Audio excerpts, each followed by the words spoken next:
First of all, why would we want to train our cows? Well, when we have cows that are able to do what we want them to do, it makes it easier for us and safer for us as well. So this is why we're having this conversation today. But with that in mind, how many of you guys have been working with cows, Dexters, less than, let's say, 3 years? All right, the majority. How many have had them for let's say 3 to 10 years? A couple of you? More than 10 years? All right, wonderful. So when I first got into Dexters, the only experience I had with cows was going and helping my uncle brand cows in the springtime. And we usually had about 40 people to brand and about 10 calves that needed to be branded. And they made it a really good, enjoyable time. But we just, my uncle's, he's the epitome of an old Western cowboy. And he didn't have any shoots. And we just manhandled everything, you know. And so a few years later, one of our friends called and said, "Hey, Dave, Carl, could you come and help me brand my calves?" I said, "Sure, we'd be happy to." And he had all of his grandsons there they're cowboys. They're real cowboys. I was a city kid. I didn't know what to do. And we get there, and it's time to start branding calves. And they had a nice calf table, so we run them down the chute, squeeze them on the calf, lay the table over, you brand, you castrate, you vaccinate. All these nice tools that made it so easy. And then they had one little heifer that was younger that got stressed out and went down in the chute. They couldn't pick her back up in the alleyway.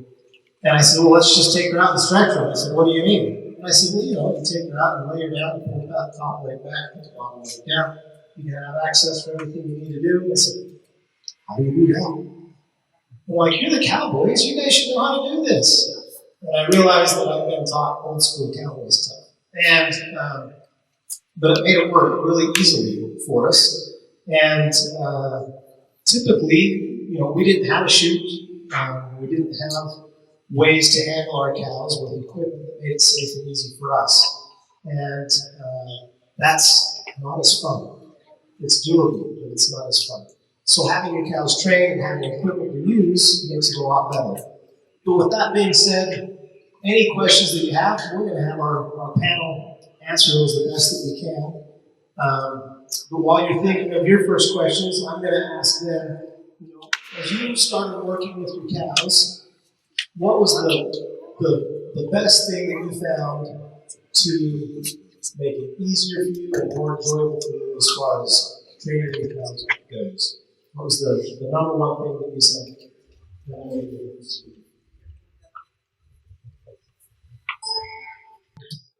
Great question. We try to focus on a great experience for an animal, no matter what we're trying to do. We're trying to show them a shoe or a cow on a shoe, if that makes sense, or to a halter, and we always try to have that good experience on the first one. Meaning, like, for instance, if we're trying to train them to go through a chute, you're going to go through a street chute, then we go through it the first time, just run through it, having a fun. Or before they can grain, when they get the head toss, they have a really good first experience. Always doing that first experience is always good.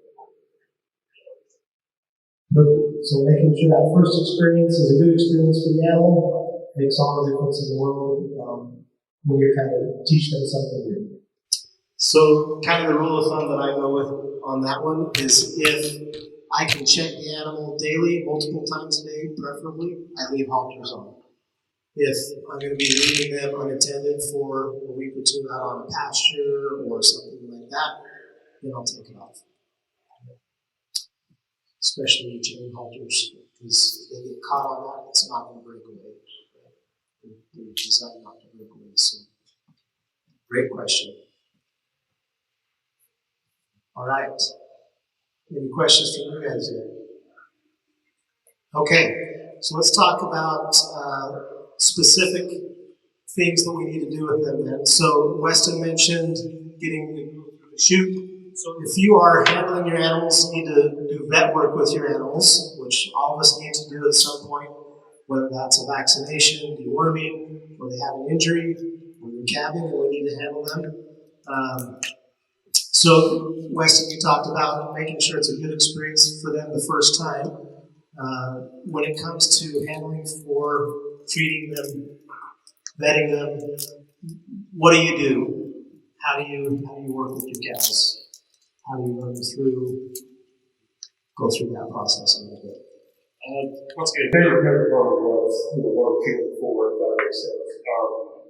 But hopefully they know what's going on. I mean, they know they're going to be caught. A lot of times we have troubles with giving a shot. I'm sure most people here, people in the vaccine, and you stick them and start fighting, right? And start getting mad. I'm sure we've all had needles and stuff and have the string pop off, and I got some people smiling, so we're not the only ones that's happening before. A lot of times, even through that process, anytime we try to catch them or even give them a vaccine or shot, we actually have another person poke them in a different spot on the animal with their finger. If that makes sense. So then, and also the person who's giving the vaccine is also hitting them with their finger, with their fist. So once again, it goes in, it's out, and usually that's a little bit better experience for the animal as well, because they don't know what quite is going on. They're nervous, and that sort of thing. So once again, two people helping you, it does go. How about you, Jamie? What do you guys do to help your animals have a better experience when you're vetting your animals? We use the same technique of scratching the skin before we put the needle in, makes it a little bit easier for them. We try to kind of gentle our herd. We try to put them in the chute so we're not running everybody around them slowly. That way they're not getting worked up. If one starts getting worked up, the rest of them start feeding off of that, and then they're all off the chute. So we just try to keep things moving slowly and calmly as much as we can. We'll have somebody at the head talking to them and whatever's going to happen is happening. So with that, how many of you guys, your animals are in confined corral areas versus out on pasture, or maybe a mix of both? How many are in corrals most of the time, pasture or out in the way? Okay. And so when it's time to work your animals for vetting or things like that, pulling tail hangers for the labs, right? For us, I think the thing that's made the biggest difference, and these guys have talked about that as well, is just making sure that our animals are familiar with us. So we have them in the corrals part-time, and we have them out on pasture part-time. When they're in the corrals, we try and go out and walk around with them and make sure they're used to us every now and again, so that when we walk in, they're not looking at us with that sideways eye saying, "Why are you here?" Right? So just be a little bit. Yeah, Lonnie. Just as an example, we had ours for a while. We had ours for a while, 3,000 acres, and we would go out with just a tiny grain tree, just to come. But as soon as my son's truck showed up, he'd just say, "Come here, cows," and they'll pay. Because they need to bring just a little tiny, not a lot, just a little tiny, and you go through and pet them all while they're eating their little grain tree. And they recognized his truck.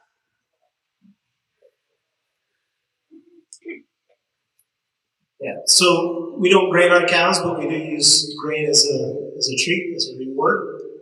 And it goes a long ways to have a positive association with you if you can give them a little something that they like. So great strategy. Our summer pasture is 1,400 acres. There's only about 100 acres of it that's good grass, but it's 1,400 acres of ponderosa forest. And the first day we let them loose on there, the owner of the property said, "So how do you get around those cows back up?" My dad says, "Oh, it's easy. Watch this." And he starts yelling, and I won't do it because it's really embarrassing when he yells. But shaking a little bucket with a little bit of grain, and the cows came stampeding out of the trees to come and see. And so that goes a long ways if you can have them used to eating a treat from you so that they're comfortable being around you. And Dave, on that too, we use a bell, so it don't have to be embarrassing, yell and scream. You can go get a cowbell, feed mice and get a big bell and ring it. They'll come. So you just ring a bell and they come. Hit her bell, and so you don't sound. You're right. Here cows. That's what my dad does, but it's a little bit squeaky. Your voice cracks. And, yeah, it works. Yeah, Steve. Can I back you up on vaccines?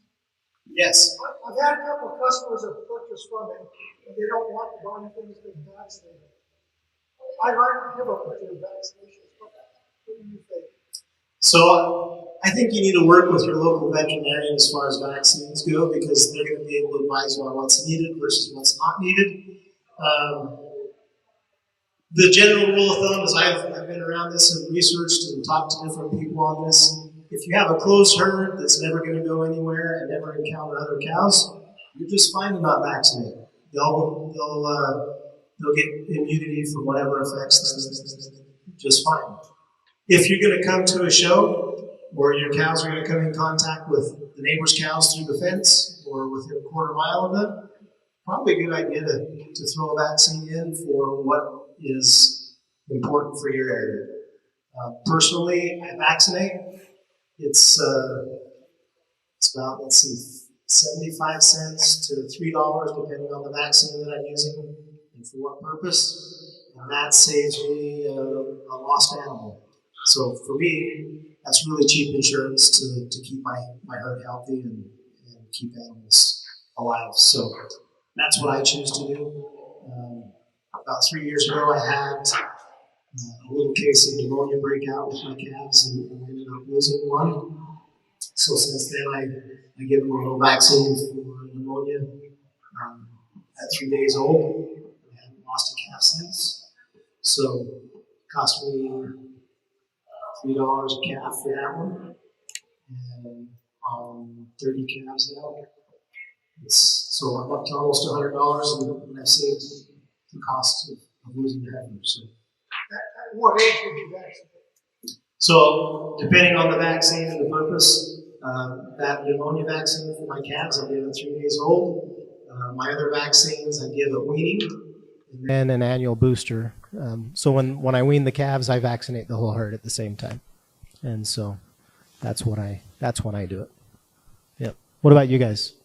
Similar protocol, different protocol, no vaccines, yes vaccines. What do you guys choose? Yes, vaccinate. Yes, yeah. Well, we used to not do as much because our herd was not in contact with another. Now, they are in contact with commercial cattlemen across the way. One thing. Now I can talk. Okay, so because of the commercial herd across the way, however, we know they vaccinate, so actually that kind of helps us too. So as far as that goes, but we generally go by the rule of if they're not sick, you don't need to give them the shot, if that makes sense. We try to go by that rule a little bit. Once again, but now we're transitioning into everything gets vaccinated because of the cows on the other side of the fence now. So, and plus with the bulls, there's certain requirements for state and stuff to go across state lines, and within the state are getting more and more strict now, if that makes sense. Right now in the state of Utah, there has been a outbreak of trick. So right now, if you're caught without a trick bull, you are in trouble. Right now, it's a pretty strict deal going on. So there's certain things you have to kind of abide by. A few years ago, we showed at the Utah State Fair, our Dexters, and we came home and we about had one die because it picked up something here. So now, once again, every cow that comes to the show, they do get a viral vaccine to help with any respiratory that might get picked up here at the show. So a lot of times it actually helps the animal more than, it kind of defeats the purpose of not having it. What about you guys, Jen? Anytime we come to the show, we make sure they get a double booster, just to be sure, especially the calves, because they tend to be the most susceptible to getting sick. We do our cows spring and fall. Just wondering. Once a year. Okay, so we do vaccines once a year, but we wear them twice a year just to make sure, because we've got range as well as feed, so we want to make sure things are moving well there. Once again, we're like West End, if it's not sick, we're not going to pump it full of something until it's necessary. But just less trauma for the cow, and they'll tend to like us better. We don't stick needles in them too much. And I'm not so that's vaccines. As far as other medications go, painkillers and antibiotics, I I use those when needed and when needed only. So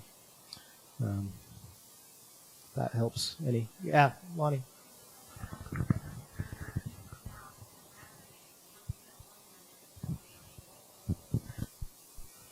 Yeah, so if you couldn't hear Lonnie, she said her vet would much rather eat a cow that's been vaccinated than one with lungworms because it wasn't vaccinated. So, all right. Great. Any other questions from the group at this point? Okay, so let's talk about lead training. What do you do to help train your cows to get ready to lead and have them where you can halter them and lead them around? What's your procedure for doing that? To be honest, halter training is my least favorite thing to do. I don't enjoy it that much because I'm tired at the end of the day because I'm sick of these cows pulling on me all day. Just like Jennifer said, start them young, start them when they're calves.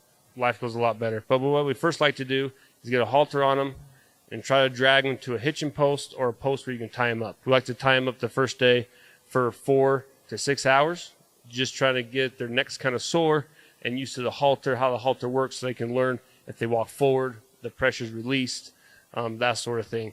And then we usually take off the halter and give them a treat after we take off the halter, just so they feel good about what they just did. And that usually, honestly, after they're tied up for one time for 4 to 6 hours, they will almost lead after that. So that's kind of how we start with our herd. How about you guys, Jenny? How do you start? We use we got gates throughout our corrals that we use. We kind of do a bit of a routine. We close certain gates so that they're only going one direction into a corral that we want them to be in. Just kind of give them a routine. Quite often they see me coming and they'll automatically start going to the back corner, and all I have to do is push them in. I tend to be a bit of a, I dog them. Rather than chase after them, I just follow them until finally they're like, okay, she is not going away. So I can grab a hold of them. I tie them to a post as well, because quite honestly, if I'm training that many calves, I don't have the strength to do all of them. I figure the post can take most of the fighting. We do have the rope long enough that if they were to throw themselves to the ground, they're not going to injure themselves. We unfortunately had a calf that did that, and he ended up breaking his neck. And we had him sold as a bull, but so now we do it low enough that they can actually lay all the way down to the ground. Quite often, if we get one that's really pushing back from it, we will actually move close and we'll push their butt forward so that it takes the pressure off. If you get one that's super, super stubborn like that, after a little while, they'll realize that they take the pressure off the halter and they can stand there and it's not going to hurt them, and they get more relaxed. We also make sure that when we have them caught, we are touching them everywhere. You start out with the shoulder, just because that's out of the kicking zone pretty much. And once again, I'm talking to them. If they're being a little snotty, I still talk to them like they're the greatest cow in the world. And we just get them used to being handled, us walking around them. Eventually, they will stop fighting the post. Once they're calmed down enough, we will unhook them and let them out until the next day, and we'll do it all over again. So both of you are describing a multi-day process. This isn't something that just happens once and they're magical. I had one that did that once out of 80 animals that I've trained to lead. One that was just like You've got a walked unicorn. out. Yeah, I've never heard of it happening before. Within 30 seconds, he was leading. Pretty rare. We do a similar process. We tie them up, wait till they quit fiddling around and throwing themselves around, and then we'll go up and pet them and work with them a little bit. The biggest thing that we've found, though, is after that initial time of tying them up and getting them used to having the halter and an initial pressure and release, when we're out leading them, those first few times is making sure that when they do take a step forward, that we make sure that they get a release of pressure on that, so they realize walking forward and walking with me is what we want them to do. And that makes it to where you can actually get them if you practice enough. And I don't. But when you practice enough, you can actually just have your fist with your rope in the fist off to the side, and they'll actually start watching that hand, and you can walk, and they'll start walking when that hand moves, versus waiting for the pressure on the halter to come to them. So if you can practice with them, get that pressure on, and then as soon as they take a step into it, releasing that pressure.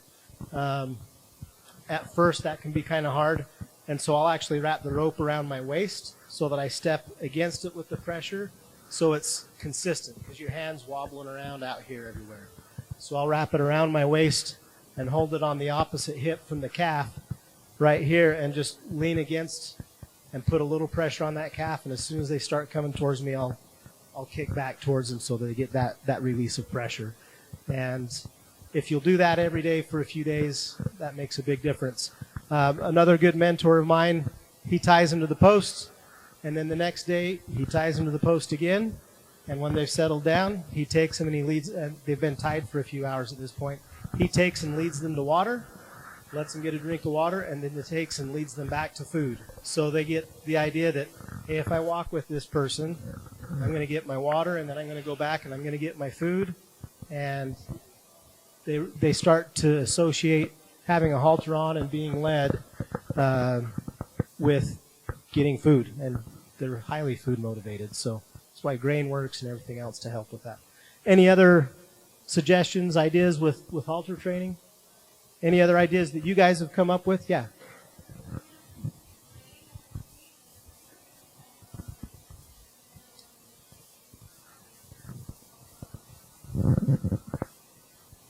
Yeah, grain, range cubes. You can get the range cubes. Some people make cookies specifically for their cows. Bread is a really good one for people sometimes. I've had some cows go to bread really quick, and some that I have to put a few slices in the feed manger and walk away and let them try and figure that out. But once they figured it out, they like bread. What have you guys seen? Yeah, range cubes is really big for us. We use those quite a bit. Or sometimes, once again, our show animals, we tend to grain them, to get a little more fat for the show. So usually they get fed anyway right after we do our halter training. We just use a 4-way sweet grain. It's got molasses and oats, and as soon as they catch on, I mean, they're into that first thing. Takes them a couple tries to realize that it's special for the calves, because the calves figure nothing is good except for what mom gives them. But once they catch on, I mean, we have to actually lead them out of the pen, otherwise they'll come back in. Yeah. Anyone else have treats they like using for their cows? Specific type of treat? Okay. All right, next one for training. And Weston, I hear you're going to be learning this for the first time, but milk training. And we're going to have more conversations about that later, but just getting them used to coming into the chute and being handled, or the stanchion, I should say, for milking. What do you guys, have you started that already? I know, Jenny, you guys do milk all the time, but go ahead. Despite what you think, Dave, I actually milked cows for about 2 years. Really? Yes, I did. Well, and there's a reason why I don't do it anymore. So I'm ready to learn. Yeah, not much. No, because I was really bad at it, and the cows never liked me. I never liked them. So I think it's kind of one of those things. But what we try to do was, once again, stanchion is really important. Make sure they're comfortable in there. They get their treats. They get their stuff they want. We just love to handle their udders as much as possible. Make sure of course, we use a machine, but we make sure we can hand milk them okay. Everything's okay. We rub their udder, every teat, whatever we could do around their udders to try to make them feel okay. A lot of times we did get kicked at. I say because they're such good mothers. I'm sure that's why. But lots of sometimes kicking does happen. But once again, I was told one time that you have to have a relationship with your milk cow. I don't know exactly what that means, but that's what I've been told, and I never had a relationship with my cows. So my advice would be go have a relationship. That's one thing I did not do, and I never could get my milk production where I want it to be. Yeah, like he says, get a rapport with your cow. Start early. I mean, we got a milk cow that we brought to this trip, and from a calf, we were in there messing with their udder. I mean, we'll tug, we'll squeeze, we'll rummage around underneath there. Once they start getting to be about a year, if you're wanting to make them into a milk cow, we start taking them into the milk room, We let them kind of take it at their own pace because it can be a little scary, and one bad experience in the milk room can just ruin the whole rest of the time. We've had one that my dad thought every cow could be a milk cow, and she tried to jump through the window, and so we're like, okay, not her. But, so we just take them in. We actually leave our door open the first couple of times so they can see the outside. Leave them up on the stand. We put some grain in front of them, and we let them just kind of look around. After we do that a few times, then we'll start bringing them in, and we'll start moving around the milk room, you know, rummaging around, just making little noises. That way they get used to there being other things. We've got one right now that once they get a routine of what they're doing, she's got the routine. She comes in the barn, she gets a nibble of hay, she goes through the door, she makes sure it's all configured to her liking, then she comes up on the stand. We actually hook one rope on her. We do not have a net catch, but she does have a manger that we put a fair amount of hay in as well as some grain, so whatever she's feeling peckish for. And then we tie a loop behind her back just so that if she thinks she's done early, she won't back off the stand. But yeah, just get them used to having everything handled underneath there. And we're once again, we're constantly talking to our cows, and when you go underneath, you make sure that you're not going too light. You want to be firm but not hard. If you go too light, they are going to kick at it. That's just a natural response. But yeah, just try and make it as easy as possible. My mom swears by the fact that she leads her up onto a ramp so she doesn't have to bend way down for it. We swear by the milk machines. We love them. We really don't want to do it by hand.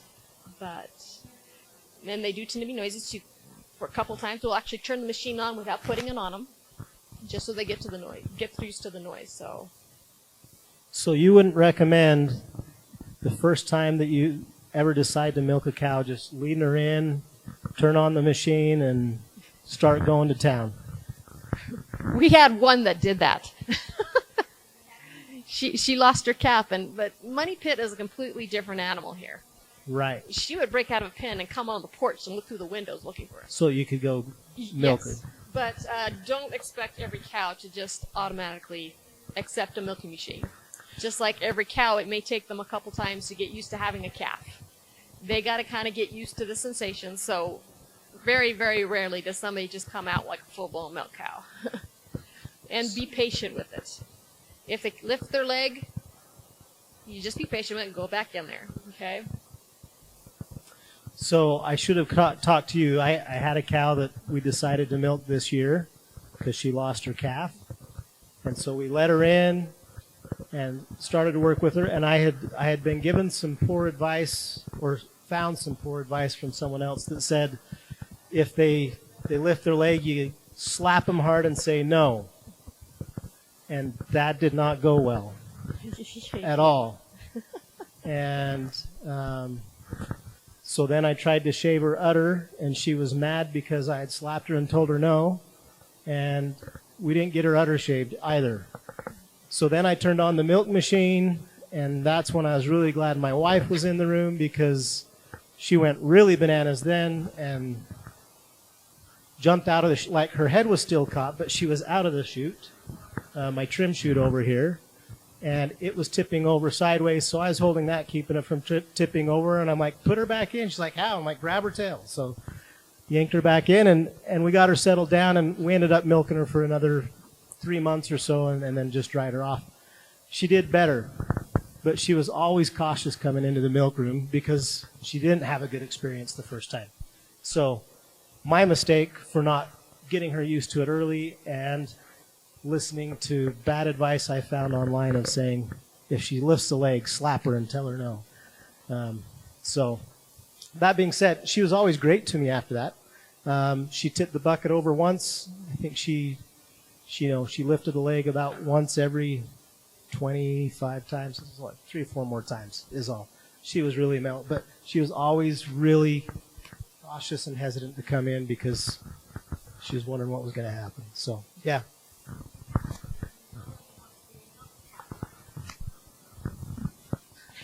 If you have one, you know you're going to, I want this cow to be a milk. We don't even have two them up on the milk stand and just play with them. And so, I mean, they're not even close to having calves. They're still in on the milk stand saying, oh, this is a cool place. So, I need to be here. Yes.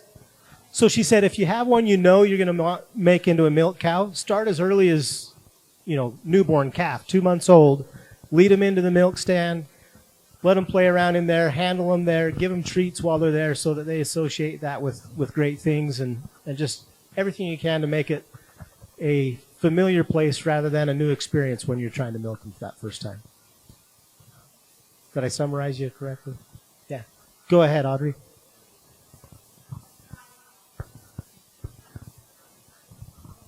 It's really trust. If they trust you with everything else, they'll walk right in that stanchion with you and they'll do anything you want them to do. So it's not even getting them used to the stanchion early. If you want to milk them, make them trust you everywhere else. Make them trust you in the pasture, make them follow you, the lead training, all of that stuff. We've got a couple that we milk every morning. You cannot pet them, you cannot halter them, but she will follow us into the milking stanchion, and that's the great. But she's not a petter, and you're not going to take me and show me. So it really is setting the boundaries and getting them.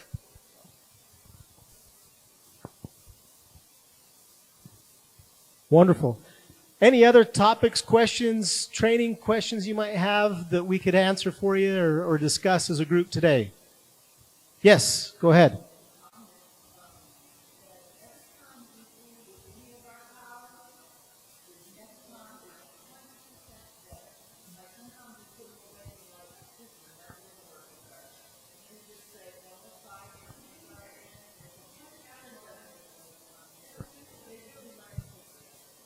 Thank you for bringing that up, Beverly. Consistency and repetitiveness makes a huge difference. Yes.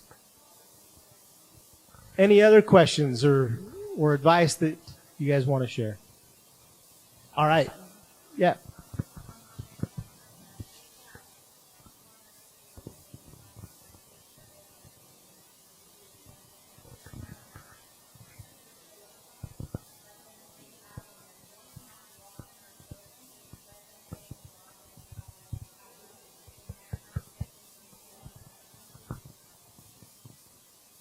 Absolutely 100% agree with that. So we noticed that after our very first time showing, our cows were so much better and so much easier to work with after that first show. And so now we try and replicate that a little bit before we bring them to show and tie them up for a few hours at a time and get loud noises going. I know some people will turn on a stereo deafeningly loud while they have them tied up at home to get them ready for loud noises and show experiences. So those blowers are loud. I mean, we've got a milk machine this time for the first time. I don't think any of the animals reacted to that even, but getting them used to those loud noises. And then when you're back home, they're a lot easier to work with. They really are. Tied up for 3 days makes a difference. So, any other thoughts? Okay, well, we're going to conclude right here then. Thank you. Thank you, Weston and Jenny, for sharing your knowledge and expertise with us.